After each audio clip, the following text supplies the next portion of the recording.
Hello बच्चों, एक बार आपका फिर से स्वागत है मेरे यूट्यूब चैनल केमिस्ट्री अड्डा में। बेटा हम लोग डिस्कस कर रहे थे एस ब्लॉक के प्रीवियस ईयर क्वेश्चंस जो पीजीटी और जीएससी में पूछे गए हैं और उसका हमने पार्ट 1 डिस्कस कर लिया, जिसमें हमने 22 क्वेश्चन डिस्कस किए थे। आज उसका हम पार्ट 2 डिस्कस करने जा रहे हैं जो स्टार्ट हुआ क्वेश्चन नंबर 23 से। ये बड़ा क्वेश्चन पूछा गया पीजीटी 2013 में। क्वेश्चन क्या है, which of the following react with Cl2 to produce bleaching powder. हमने इससे क्वेश्चन पार्ट 1 में करा रखा है। बहुत इंपॉर्टेंट कंपाउंड है ब्लीचिंग पाउडर, उसका फॉर्मूला वो किससे बनता है ये सब पूछा जाता रहता है, इसलिए आपको उसको ध्यान रखना है। ब्लीचिंग पाउडर का फॉर्मूला क्या होता है, CaOCl2 बनता किसी किसके रिएक्शन से, COH2 प्लस Cl2 के रिएक्शन से बनता है ब्लीचिंग पाउडर। COH2 को क्या बोलते हैं बेटा, इसको स्लैक लाइम या लाइम वाटर बोलते हैं, और Cl2 के रिएक्शन से बनता है ब्लीचिंग पाउडर। तो इसमें क्या बेटा आपका Cl2 उसने दे रखा है, दूसरा क्या है आपको पता है CaOH2 स्लैक लाइम और Cl2 के रिएक्शन से बनता है ब्लीचिंग पाउडर। और ब्लीचिंग पाउडर का फॉर्मूला क्या है बेटा, वो हम फिर से बता रहे हैं, वो है CaOCl का ट्वाइस, CaOCl का ट्वाइस। ओके, ये आपका ब्लीचिंग पाउडर है। अगला हम बात करते हैं नेक्स्ट क्या है, नेक्स्ट क्वेश्चन, क्वेश्चन नंबर 24। ये भी पूछा गया पीजी 2013 में। क्वेश्चन क्या बेटा, which one among the following metal carbonate get hydrolyzed on heating। वो कौन सा इन चारों मेटल कार्बोनेट है जो हीट करने पर क्या होता है बेटा, हाइड्रोलाइज हो जाता है।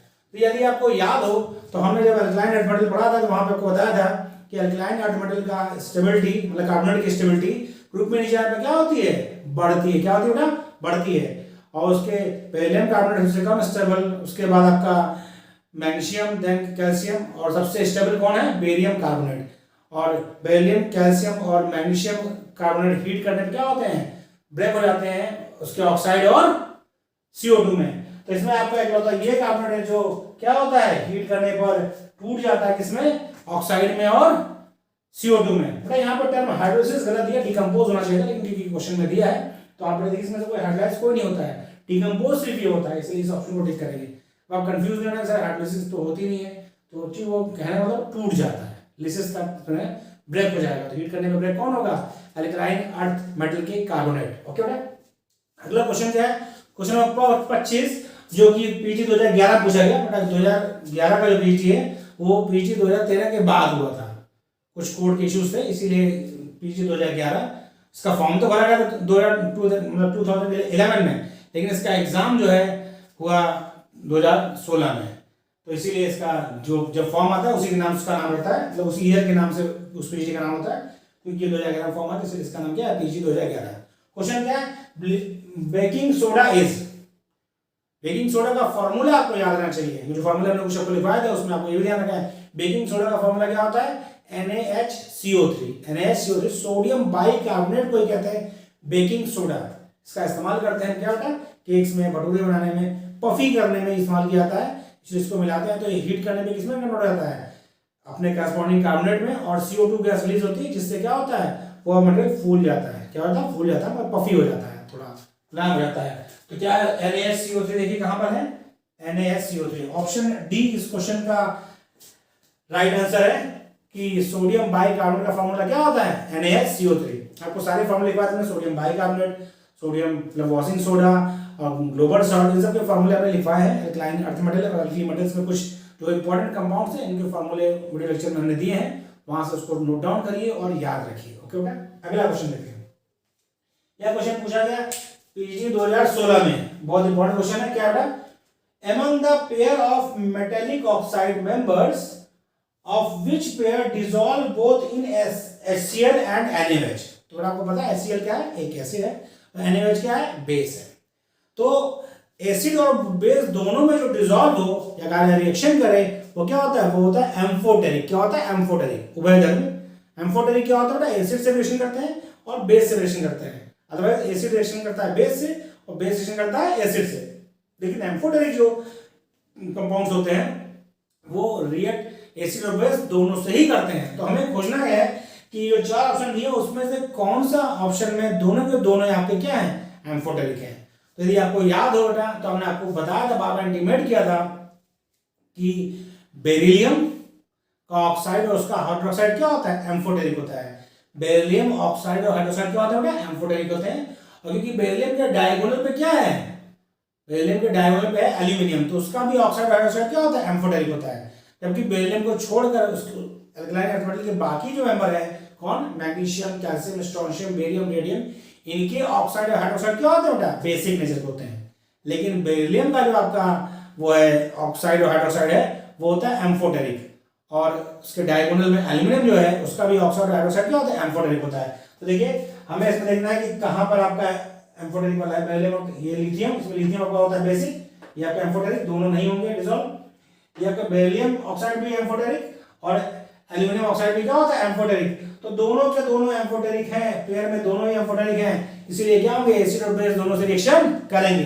जबकि ऑप्शन सी में देखिए ये आपका बेसिक, ये भी बेसिक, ऑप्शन डी में दोनों बेसिक, बी ऑप्शन में ही आपका बेरिलियम ऑक्साइड और एल्यूमिनियम ऑक्साइड है जो कि एम्फोटेरिक नेचर के होते हैं। ओके बेटा, अगला क्वेश्चन देखिए, यह क्वेश्चन में पूछा गया पीजी 2016 में, क्या क्वेश्चन है, on the basis of ionic species which of the salt given below will have a maximum solubility in water।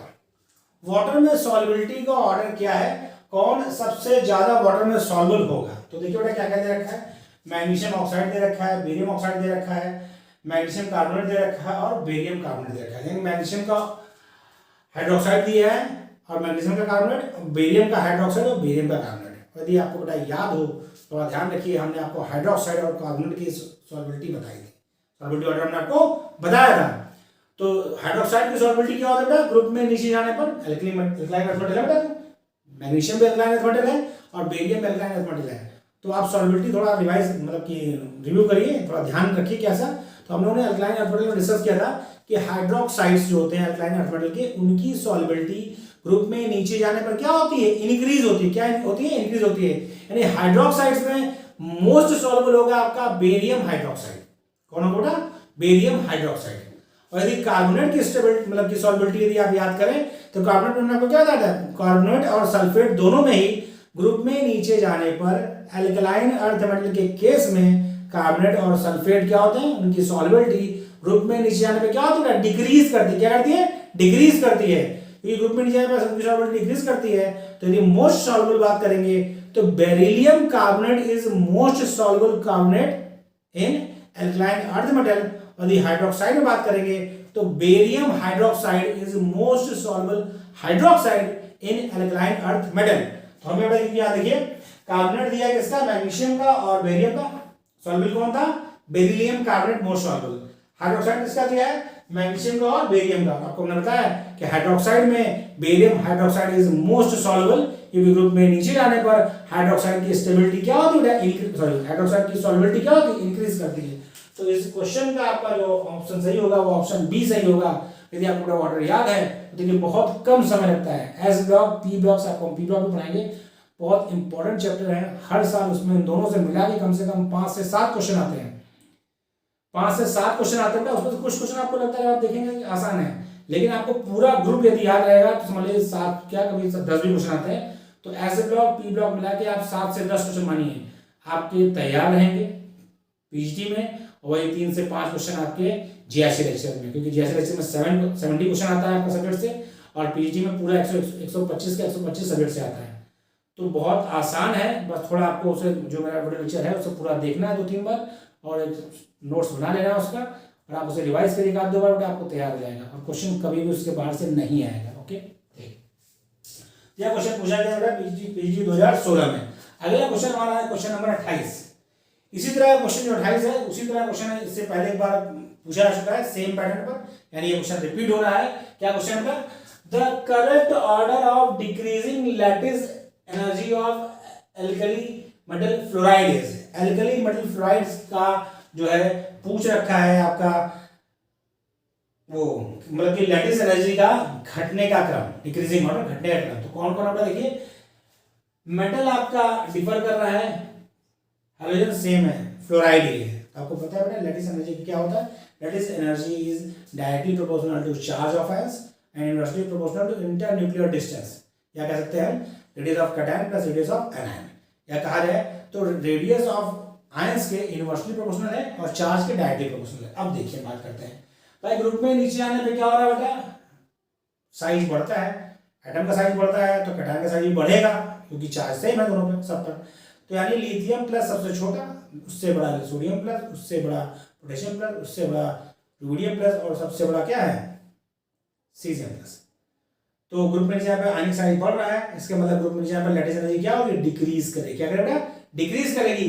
तो यानी सबसे ज्यादा होगा लिथियम फ्लोराइड का, देन सोडियम, देन पोटेशियम। लेकिन कहाँ आपका lithium, then sodium, then potassium, then rubidium, then caesium. इस क्वेश्चन का ऑप्शन सी सही उत्तर है। सबसे ज्यादा लैटिस एनर्जी होगी लिथियम फ्लोराइड की, उससे कम सोडियम फ्लोराइड की, उससे कम पोटेशियम फ्लोराइड की, then rubidium fluoride, then caesium fluoride. यदि आपको एलिमेंट्स का प्रॉपर ऑर्डर याद है और आपको ये पता है कि लैटिस एनर्जी किस बात पर डिपेंड करती है, तो क्वेश्चन बहुत आसान था। भाई lithium, sodium, potassium, rubidium, caesium, francium, आपको ऑर्डर याद है। और ये याद है कि lattice energy directly proportional to charge on cation and anion and inversely proportional to internuclear distance. ये आपका क्या हुआ, radius of cation plus radius of anion. क्योंकि आपका जो एनायन था वो फ्लोराइड फिक्स हो गया, तो किस पर डिपेंड हो गई, कैटायन के, वो भी इनवर्सली। इनवर्सली मतलब जितना छोटा कैटायन होगा लैटिस एनर्जी उतनी ज्यादा होगी। अगला क्वेश्चन देखते हैं। Which of the following metal hydroxide is the strongest base? अब यहाँ पर बेसिक स्ट्रेंथ के बारे में पूछा है। तो बड़ा बेसिक स्ट्रेंथ चाहे आपके एल्कली मेटल की हो चाहे अल्कलाइन अर्थ मेटल की हो, ट्रेंड दोनों में सेम है। क्या ट्रेंड है, ग्रुप में नीचे आने पर बेसिक स्ट्रेंथ क्या होती है, इंक्रीज होती है। क्या होती है, इंक्रीज होती है। तो हमें क्वेश्चन जो मिला है वह चारों के चारों जो ऑप्शन है वो किससे हैं, वो है एल्कलाइन अर्थ मेटल के हाइड्रोक्साइड। और उसमें क्या होता है, ग्रुप में नीचे आने पर क्या होगी, बेसिक स्ट्रेंथ बढ़ेगी। आपको पता है बेरिलियम हाइड्रोक्साइड एम्फोटेरिक होता है, उसके बाद मैग्नीशियम हाइड्रोक्साइड क्या होगा आपका वीक बेस होता है, उससे ज्यादा बेसिक कैल्शियम हाइड्रोक्साइड, उससे ज्यादा स्ट्रोंशियम, उससे ज्यादा क्या हो गया friend, beryllium, magnesium, calcium, strontium, then barium, then radium. तो सबसे ज्यादा बेसिक कौन होगा, बेरियम हाइड्रोक्साइड। तो देखिए इसमें ऑप्शन कहाँ है, बेरियम हाइड्रोक्साइड, ये ऑप्शन सी। क्योंकि ग्रुप में नीचे आने पर क्या हो रहा है, बेसिक स्ट्रेंथ बढ़ रहा था। यदि बात करें हम तो बेरिलियम हाइड्रोक्साइड तो आपका बेटा क्या था, एम्फोटेरिक था, एम्फो, इधर लिख दे रहा हूं, AMPHOTER, एम्फोटेरिक, ठीक। उसके बाद मैग्नीशियम हाइड्रोक्साइड का उससे ज्यादा, देन कैल्शियम हाइड्रोक्साइड का उससे ज्यादा basic strength, then beryllium, magnesium, calcium, strontium का उससे ज्यादा बेसिक स्ट्रेंथ, और सबसे ज्यादा किसका, बेरियम हाइड्रोक्साइड का। ये क्या होगा, बेसिक स्ट्रेंथ पार्ट किसका,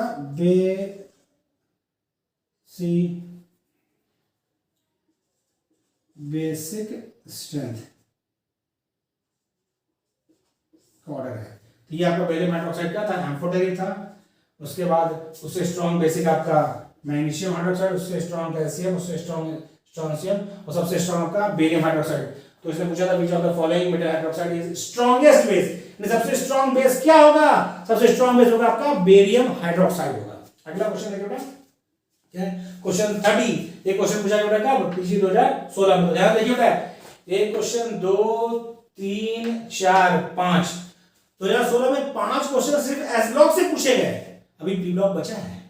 यदि आपको एस ब्लॉक और पी ब्लॉक तैयार है तो आपके कम से कम 8 से 10 क्वेश्चन कवर हो जाएंगे। ठीक है बेटा। अब देखिए क्वेश्चन क्या था, among the following which of the following react with CO2 to produce oxygen closed system such as submarine। थोड़ा इसका डायरेक्ट आंसर हमने आपको अपने नोट्स में लिखवा रखा है, जो वीडियो लेक्चर है, कि पोटेशियम का जो सुपर ऑक्साइड होता है वह सबमरीन में as a source of oxygen use किया जाता है।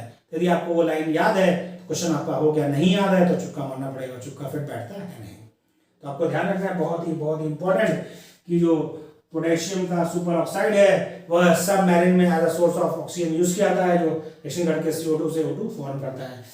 दूसरा आपको यदि ध्यान है तो आपको मैंने वहां लिखवाया था कि मोनोऑक्साइड सिर्फ और सिर्फ कौन बनाता है, लिथियम, परऑक्साइड सोडियम, उसके बाद कौन बचा, lithium, sodium, potassium, rubidium, caesium, ये सब क्या फॉर्म करते हैं, सुपर ऑक्साइड। तो ये ऑक्साइड तो सोडियम बनाता ही नहीं है, ये बेस है, इससे आपको जो है ऑक्सीजन मिलेगा नहीं। तो ऑप्शन आपका यही सही होगा। ये तो हो गया एनालिसिस करके लगाना। बाकी आपको यदि याद है तो आपने क्वेश्चन का ऑप्शन टिक किया, बबल्स काला किया और आपका क्वेश्चन हो गया। अगला क्वेश्चन देखिए, ये क्या है, which of the following ions has highest electrical conductance। थोड़ा देखिए समझिए ध्यान से, बहुत सिंपल सा कॉन्सेप्ट है, रीजन भी आपको मैं दूंगा, लेकिन पहले समझ लीजिए, यदि आपसे पूछता है आयनिक कंडक्टिविटी के बारे में, कंडक्टिविटी यदि हम बात करें, metals are conducting due to presence of free ions, ठीक। ग्रुप में नीचे आने पर एल्कली मेटल्स हो चाहे अल्काइल अर्थ मेटल हो, कंडक्टिविटी इंक्रीज करती है, मेटल की कंडक्टिविटी इंक्रीज करती है, बड़ा साइज बड़ा होगा, इलेक्ट्रॉन ज़्यादा फ्री है मतलब कि डिलोकलाइज होने के लिए, मूव करने के लिए, कंडक्शन के लिए। अब बात करते हैं उसके कंपाउंड्स की। कंपाउंड्स में क्या होता है, आयनिक कंपाउंड फॉर्म करते हैं, तो कैटायन होगा और एनायन होगा। आपको पता है आयनिक कंपाउंड सॉइल होते हैं, तो सॉइल स्टेट में क्या होते हैं, इंसुलेटर होते हैं। क्या होते हैं, ये कंडक्शन में कोई पार्टिसिपेशन नहीं करते। जब कब, जब वो सॉइल स्टेट में है, तो कंडक्शन करेंगे कब, कंडक्शन आयनिक कंपाउंड में होता है थ्रू मूवमेंट ऑफ आयंस। किसकी जरूरत है बेटा, sorry, through movement of ions. तो सॉलिड स्टेट में जो आपका आयनिक कंपाउंड है, तो आयंस की पोजीशन फिक्स है, आयंस की पोजीशन जब फिक्स है तो फ्री नहीं है मूवमेंट करने के लिए, इसलिए कंडक्टिविटी को नहीं देते, यानी ionic compound in solid state act as insulator. अब देखिए, जब आयनिक कंपाउंड को आपने मेल्ट किया, लिक्विफाई किया, हीट किया, मेल्ट हो गया। अब क्या हुआ, आयंस जो फिक्स पोजीशन थे वो थोड़ा क्या हो गया, फ्री हो गए मूवमेंट के लिए, यानी लिक्विड यानी जो मतलब मोल्टेन स्टेट में आपका आयनिक कंपाउंड होगा वो कंडक्शन देगा। एक्वा सॉल्यूशन उन्होंने इसको घोल दिया, तो क्या हो गया, आयंस में टूट गया कैटायन आयन में, तो उसको कंडक्टिविटी वो भी शो करेगा कि वहां किस तरह conductivity through movement of ions होगी। अब यहाँ पर पूछा गया है कि ये जो 4 आयंस दे रखे हैं, चारों चारों किसके हैं, अल्कली मेटल्स के हैं भाई, lithium plus, potassium plus, rubidium plus, caesium plus. इनमें इलेक्ट्रिकल कंडक्टिविटी हाईएस्ट किसकी होगी, तो बेटा आपको बताया था मैंने, फिर से याद रखिए, ग्रुप में नीचे आने पर मेटल की और मेटल के साल्ट की भी, ग्रुप में क्या है, क्या आयनिक कंडक्टिविटी इंक्रीज करती है। मेटल साल्ट में क्या कैसे बेटा, ग्रुप में नीचे आने पर डिग्री ऑफ हाइड्रेशन एक टर्म होता है। डिग्री ऑफ हाइड्रेशन मतलब होता है किसी भी आप आयन से कितने वाटर मॉलिक्यूल क्या होते हैं, अटैच होते हैं। तो डिग्री ऑफ हाइड्रेशन सबसे ज्यादा क्या होता है, लिथियम का होता है, और ग्रुप में नीचे आने पर डिग्री ऑफ हाइड्रेशन घटता है। इसका प्रभाव क्या हुआ, जब लिथियम प्लस से ज्यादा वाटर मॉलिक्यूल जुड़ेंगे तो लिथियम प्लस का हाइड्रेटेड साइज जो होगा भाई, क्योंकि एक्वस सॉल्यूशन में तो हाइड्रेटेड फॉर्म रहेगा, उसका हाइड्रेटेड साइज क्या होगा, सबसे बड़ा होगा। और ग्रुप में नीचे आने पर हाइड्रेटेड साइज क्या होगा, घट रहा है। तो सीजियम प्लस का डिग्री ऑफ हाइड्रेशन सबसे कम है, तो उसका हाइड्रेटेड साइज क्या है, बहुत छोटा है।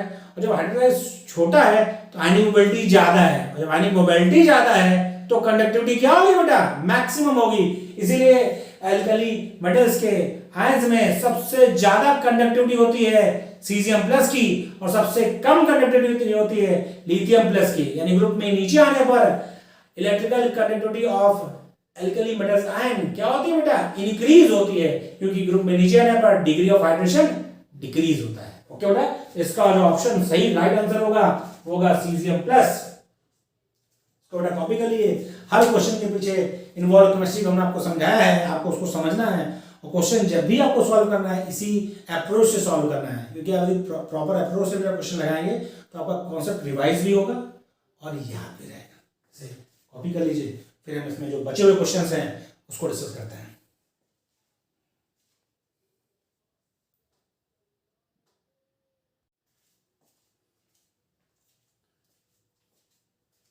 आपका फिर से स्वागत है। हम लोग क्वेश्चन 31 तक डिस्कस कर लिया था, क्वेश्चन नंबर 32 डिस्कस करने जा रहे हैं। एस ब्लॉक एलिमेंट्स के जो क्वेश्चन प्रीवियस में पूछे गए उनकी बात कर रहे हैं। ये क्वेश्चन क्या है, the oxidation state of oxygen in NaO3 is.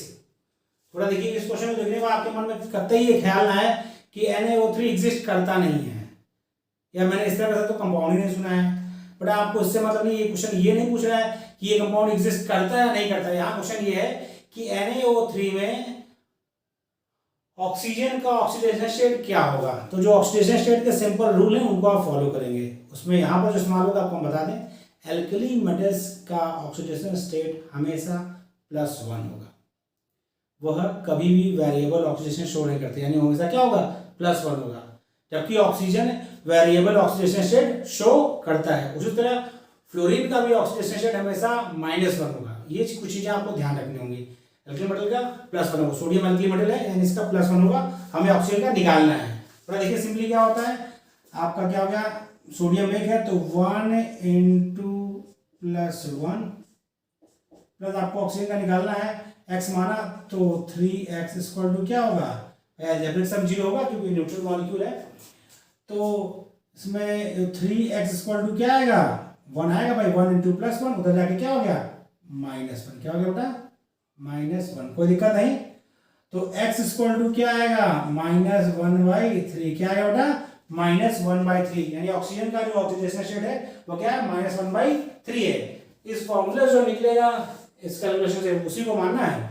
तो देखें ऑप्शन बी सही उत्तर है कि -1/3 होगा। कहीं जल्दबाजी में आप ये मत करिए -2 कर दिए कि सर ऑक्सीजन का -2 होता है, बड़ा जो कॉम्प्लेक्स दे रखा है तो कैलकुलेट करके निकालना है, क्योंकि कॉम्प्लेक्स के अकॉर्डिंग मॉलिक्यूल के अकॉर्डिंग उसका ऑक्सीडेशन स्टेट वेरी करता है। एग्रीमेंट का हमेशा +1 होगा, फ्लोरीन का हमेशा -1 होगा, इसके फिक्स है, उनको फिक्स मान के बाकी जिसका पूछा उसको आपको निकाला जाएगा। यहाँ क्वेश्चन ये नहीं, मैं बार बार कह दूँ आपको ये नहीं समझना सर तो क्वेश्चन ही गलत है, NaO3 मैंने आता सुना ही नहीं है, ये कोई बात नहीं बेटा, ऑक्सीजन का पूछा है, कैलकुलेट करिए आंसर दीजिए। ओके, अगला क्वेश्चन देखिए, बार बार रिपीट हो रहा है इस तरह क्वेश्चन लैटिस एनर्जी पर। क्या है question, which of the following has the highest lattice energy, यानी इन चारों में लैटिस एनर्जी सबसे ज्यादा किसकी होगी। क्या दे रखा है बेटा, सोडियम के फ्लोराइड, क्लोराइड, ब्रोमाइड और आयोडाइड दे रखा है। आपको हम बार बार कर रहे हैं, हम फिर से लिख दे रहे हैं कि जो लैटिस एनर्जी है वो प्रोपोर्शनल टू क्या होता है, चार्ज ऑन आयंस, यानी आयंस पर चार्ज, यानी कैटायन आयन पर चार्ज है उसके डायरेक्टली प्रोपोर्शनल, और इंटर न्यूक्लियर डिस्टेंस है उसके इनवर्सली प्रोपोर्शनल, यह कर सकते हैं radius of cation plus radius of anion के इनवर्सली प्रोपोर्शनल। ये बड़ा ऊपर लिखा वो चार्ज के डायरेक्टली प्रोपोर्शनल, कैटायन आयन में चार्ज होगा, और इंटर न्यूक्लियर डिस्टेंस या रेडियस ऑफ कैटायन और रेडियस ऑफ एनायन के इनवर्सली प्रोपोर्शनल होता है। तो देखिए यहाँ पे आपका क्या है, सोडियम सब कॉमन है, कैटायन फिक्स है, यानी एनायन का साइज बढ़ेगा, इनका साइज बढ़ेगा तो क्या होगा, जो आपका लैटिस एनर्जी क्या होगी, डिक्रीज करेगी। क्वेश्चन हमारा क्या था, हाईएस्ट, यानी सबसे ज्यादा किसकी होगी, सबसे ज्यादा किसकी होगी, जहां पर एनायन सबसे छोटा होगा, क्योंकि inversely proportional to radius of anion है, कैटायन तो सबका फिक्स है, ये तो वैल्यू फिक्स होगी, ये वैरी करेगी, तो क्योंकि इनवर्सली प्रोपोर्शनल है इसलिए जितना छोटा एनायन होगा लैटिस एनर्जी उतनी ज्यादा होगी। तो सोडियम फ्लोराइड की लैटिस एनर्जी सबसे ज्यादा होगी इन चारों ऑप्शंस में। ओके बेटा, ये क्वेश्चन पूछा कब गया, ये क्वेश्चन पूछा गया जैसे 2015 में। ओके बेटा, वैसे पहले वाला पूछा गया था जैसे 2012 में। अगला क्वेश्चन, क्वेश्चन नंबर 34 जो कि पूछा गया जैसे 2015 में। क्या question, the correct order of first ionisation energy of lithium, beryllium and barium atom is. देखिए पहले यदि हम बात करें तो ये है लिथियम, बेरिलियम और बोरॉन की बात की जा रही है, लेफ्ट टू राइट जा रहे हैं। लिथियम फर्स्ट ग्रुप का मेंबर है, बेरिलियम सेकंड ग्रुप का, और बोरॉन 13 ग्रुप का मेंबर है। ओके बेटा, लिथियम, बेरिलियम, बोरॉन। इसके आउटर मोस्ट शेल की बात करें तो ये आपकी 2s1 है, ये 2s2 है, ये 2s2 2p1 है। हमें इलेक्ट्रॉन कहां से निकालना है, 2p1 से। पर आपको पता है जनरल रोटेट क्या है, ग्रुप में नीचे आने पर आयनाइजेशन एनर्जी क्या होती है, आयनाइजेशन एनर्जी पूछा है, आयनाइजेशन एनर्जी ग्रुप में नीचे आने पर क्या होता है, आयनाइजेशन एनर्जी डिक्रीज करती है क्योंकि एटॉमिक रेडियस बढ़ रहा है। जबकि पीरियड में लेफ्ट टू राइट जाने पर, पीरियड में लेफ्ट टू राइट जाने पर आयनाइजेशन एनर्जी इंक्रीज करती है, क्योंकि आपका सेल नंबर कांस्टेंट है, रेडियस घट रहा है और इफेक्टिव न्यूक्लियर चार्ज इंक्रीज कर रहा है। लेकिन ऑर्डर लिखते समय ध्यान रखेंगे कि आपको जब इलेक्ट्रॉन निकालना है और आयनाइजेशन एनर्जी डिसाइड करनी है तो उसमें आपको इस चीज का ध्यान रखना होगा कि इलेक्ट्रॉन निकल रहा है वो किस कंडीशन से निकल रहा है। मतलब आपका जो सेल है वह हाफ फिल्ड है या फुल फिल्ड है या इनर्ट कॉन्फ़िगरेशन है, क्योंकि यदि स्टेबल कॉन्फ़िगरेशन से इलेक्ट्रॉन निकालना है तो जो आयनाइजेशन एनर्जी होगी उसकी वैल्यू एक्सपेक्टेड वैल्यू से क्या होगी, ज्यादा होगी। क्या होगी, एक्सपेक्टेड वैल्यू से ज्यादा होगी। तो इसके मतलब बेटा क्या है, लिथियम से ज्यादा होगा बेरिलियम का, सही, क्योंकि लेफ्ट राइट बढ़ेगा। लेकिन बेरिलियम का बोरॉन से भी ज्यादा होगा। क्यों ज्यादा होगा, क्योंकि यह क्या है, फुल फिल्ड स्टेबल कॉन्फ़िगरेशन है। क्या है, FFSC मतलब क्या होता है, FFSC मतलब फुल फिल्ड स्टेबल कॉन्फ़िगरेशन। तो आप जब भी आयनाइजेशन एनर्जी क्वेश्चन आएगा तो ध्यान रखेंगे इलेक्ट्रॉन निकालना कहाँ से है, ऐसा तो नहीं वो हाफ फील्ड है या फुल फील्ड है या इनर्ट गैस कॉन्फ़िगरेशन है, तो आपको थोड़ा ध्यान रखना पड़ेगा। तो लिथियम से ज्यादा होगा बेरिलियम का, लेफ्ट राइट बढ़ेगी, लेकिन बेरिलियम का बोरॉन से भी ज्यादा होगा, क्योंकि यह क्या है, यहाँ इलेक्ट्रॉन जो इलेक्ट्रॉन निकलना है वो एस में एक ही ऑर्बिटल होता है और उसमें क्या है, 2 इलेक्ट्रॉन फुल फील्ड है। ये कंडीशन देखिए, एक ही ऑर्बिटल है, दोनों में क्या है, 2 इलेक्ट्रॉन है तो फुल फील्ड है। जबकि यहाँ पर क्या है, ये p में 3 ऑर्बिटल होते हैं और 1 इलेक्ट्रॉन है। तो ये इलेक्ट्रॉन लूज करके स्टेबल हो सकता है, तो इसकी लूज करने की इच्छा ज़्यादा है, इसके यहाँ से एनर्जी कम होगी। तो जो रियल ऑर्डर होगा वो क्या होगा, सबसे ज़्यादा बेरिलियम की, देन बोरॉन की, देन लिथियम की। सबसे ज़्यादा बेरिलियम की, देन बोरॉन की, देन लिथियम की। तो देखिए कौन से ऑप्शन मिल रहा है, कोई ऑप्शन मैच कर रहा है? हाँ, ऑप्शन बी जो है आपका मैच कर रहा है आपके कॉन्सेप्ट से।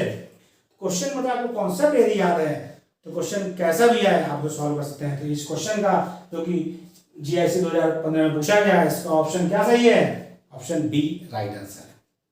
अगला क्वेश्चन देखिए बेटा, अगला क्वेश्चन क्या है, which of the following carbonate does not decompose on heating.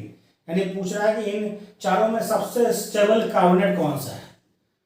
तो आपको याद करने वाला क्वेश्चन है, ग्रुप के नीचे आने पर कार्बोनेट्स की स्टेबिलिटी बढ़ती है और इसमें जो सबसे स्टेबल कार्बोनेट है वो आपका है पोटेशियम कार्बोनेट। ये आपको याद रखना है कि लिथियम कार्बोनेट, बेरिलियम कार्बोनेट और कैल्शियम कार्बोनेट में सबसे स्टेबल कार्बोनेट कौन सा है, पोटेशियम कार्बोनेट। ये क्वेश्चन का पूछा गया, ये क्वेश्चन GIC 2017 में पूछा गया।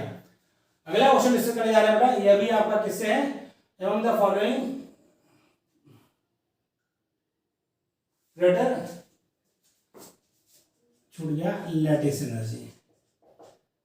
लैटिस एनर्जी में सबसे ज्यादा क्वेश्चन पूछाते हैं, इन चारों में सबसे ज्यादा लैटिस एनर्जी किसके पास होती है। अभी जस्ट यही थोड़ा कॉन्सेप्ट बताया आपको इस जगह पर, यहाँ वही कॉन्सेप्ट है। इस वाले में देखिए क्वेश्चन पूछा गया 2015 में, यहाँ पर सोडियम के हाइलाइट लिए गए, फिर उसी तरह क्वेश्चन पूछ लिया गया सब GIC 2017 में। देखिए कॉन्सेप्ट वही है, बस उसने एग्जाम्पल्स बदल दिए आपको, मल्टी बदल दिए, कॉन्सेप्ट थोड़ी बदल जाएगा, तो ही रहेगा। GIC 2017 पूछा गया, यहाँ भी वही चीज है, which among the following possess greatest lattice energy। सबसे ज्यादा लैटिस एनर्जी इन चारों में किसके पास है। थोड़ा देखिए यहाँ पे कैटायन आपका फिक्स है, यहाँ पे भी कैटायन आपका फिक्स था, तो क्या हुआ बताया आपको, यही लिखा हुआ है अभी हाइलाइट्स के और मतलब कैटायन और एनायन के जो रेडियस है उसके इनवर्सली प्रोपोर्शनल और उसके चार्ज के डायरेक्टली प्रोपोर्शनल। तो चार्ज तो सब में सेम है, कैटायन भी सेम है, वेरी क्या हो रहा है, एनायन वेरी कर रहा है, और रेडियस ऑफ एनायन की क्या होगा, इनवर्सली प्रोपोर्शनल होगी लैटिस एनर्जी। जितना छोटा एनायन होगा लैटिस एनर्जी उतनी ही ज्यादा होगी।